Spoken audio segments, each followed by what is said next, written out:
Pro mě je důležité, aby SSRZ bylo otevřenou a přívětivou organizací, která s lidmi vždy mluví férově a otevřeně. Mé jméno je Nazim Afana a jsem ředitelem správy sportovních a rekreačních zařízení Havířov.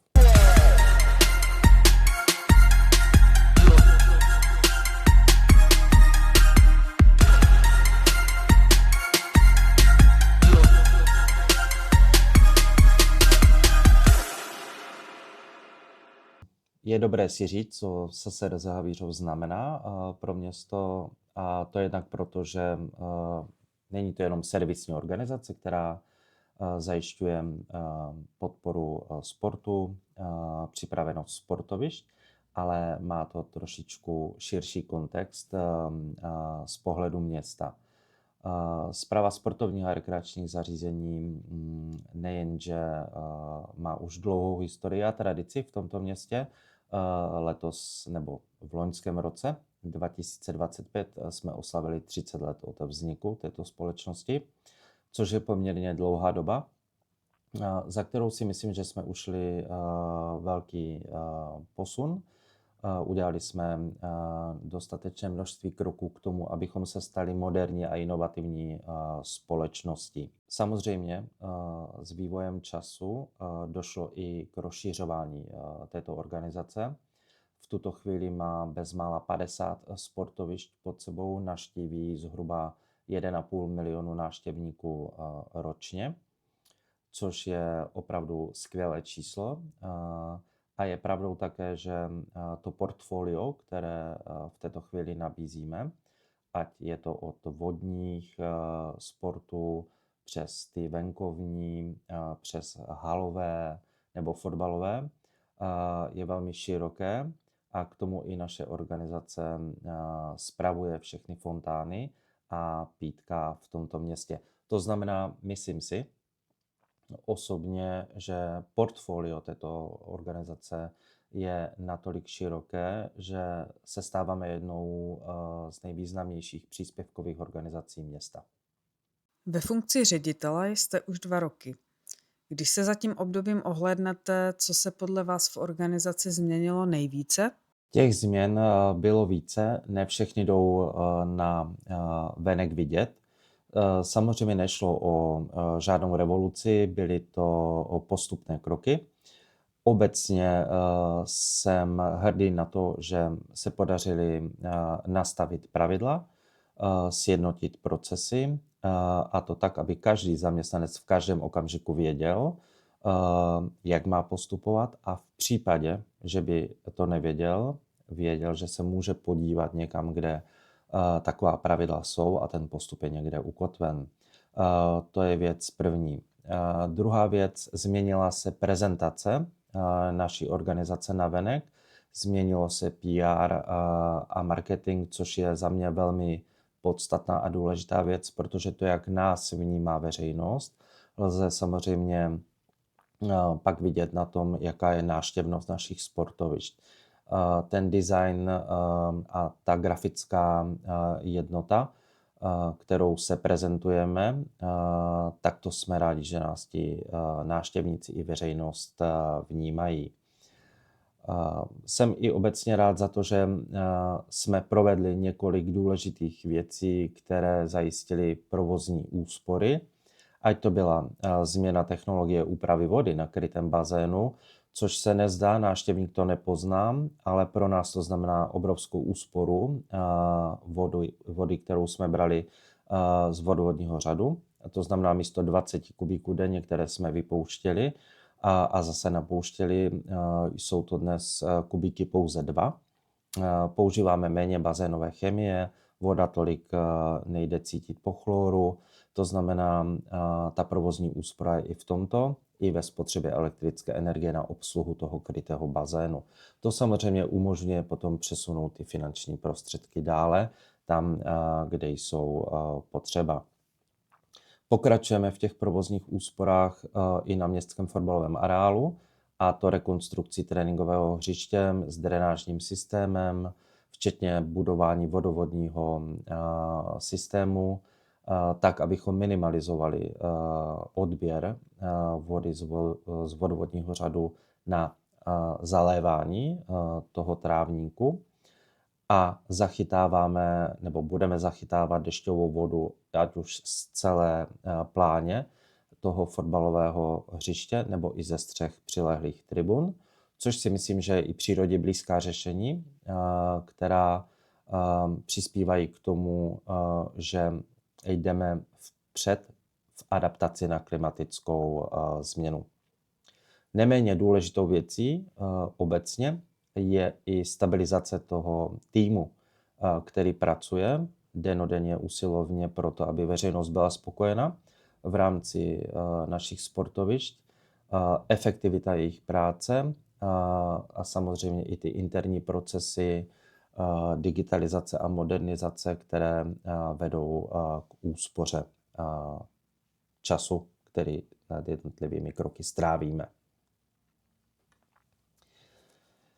Z osobního hlediska mám obrovskou radost nad tím, že opravdu se podařilo vybudovat tým zaměstnanců, kteří mnohdy pracují i nad rámec svých pracovních povinností ve snaze posunout tu organizaci mílovými kroky vpřed, zároveň s respektem k nově nastavené politice organizace, a to je být přívětivý, komunikativní a otevřený.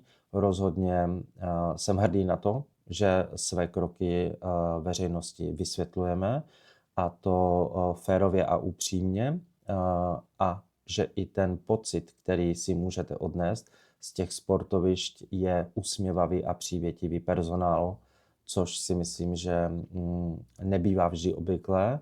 A samozřejmě budeme na tom dále pracovat, budeme to dále posilovat, budeme to dále budovat, ale už teď je to patrné a za to jsem vděčný. Když se nyní zaměříme na modernizaci a inovace, jaké 3 změny podle vás návštěvníci zaznamenají jako první? Pro veřejnost je zásadní, aby ty služby, které poskytujeme, byly jednoduché a hlavně srozumitelné. Proto začneme tím, když vstoupíte na to dané sportoviště, naleznete usměvavého a přívětivého recepčního nebo vrátného. Další oblastí je, abyste vždy věděli o aktuálních informacích o naší organizaci a sportovištích. To znamená, náš web prošel kompletním redesignem. Naleznete tam široké spektrum informací o každém sportovišti. Samozřejmě, abychom přiblížili naše kroky, které děláme, a dobře a férově vysvětlili veřejnosti, tak i vstup na sociální sítě byl pro nás novinkou, ale velkým přínosem zároveň. To znamená, naleznete nás na Facebooku, jsme na Instagramu, LinkedInu a web to dohromady vytváří tu naši prezentaci. Instagram volíme proto, že dnes je potřeba oslovit i ty mladé, kteří Instagram využívají ve větší míře.